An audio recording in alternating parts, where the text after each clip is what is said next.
লতা মঙ্গেশকর এবং তার সম্পর্কে তো নতুন করে বলার কিছু নেই, তবে আমরা যেহেতু ছোটবেলায় আছি তার ছোট্টবেলার একটা ছোট্ট গল্প বলতে চাইবো। কেএল সাইফুল ছাড়া তার বাড়িতে তার বাবার অনুমতি ছিল না যে কেউ গান শুনুন, সেটা আশাজি হোক, উষাজি হোক বা লতাজি। তাই কেএল সাইফুলের গান শুনে তারা বড় হয়েছেন এবং তিনি চাইতেন, মানে দীনানাথ মঙ্গেশকর চাইতেন যে ধ্রুপদী সঙ্গীতেই থাকুক তার মেয়েরাও কিন্তু ছোটবেলা থেকে তেমনই ছিলেন।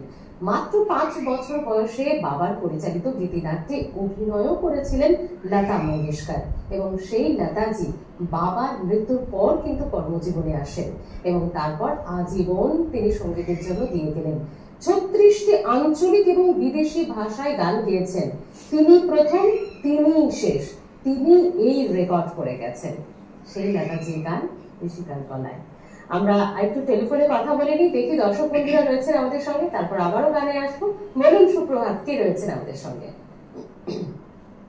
কে আছেন আমাদের সঙ্গে বলুন? হ্যাঁ, আমি অঞ্জন ভৌমিক বলছি। হ্যাঁ বলুন অঞ্জন দা, কোথা থেকে দেখছেন?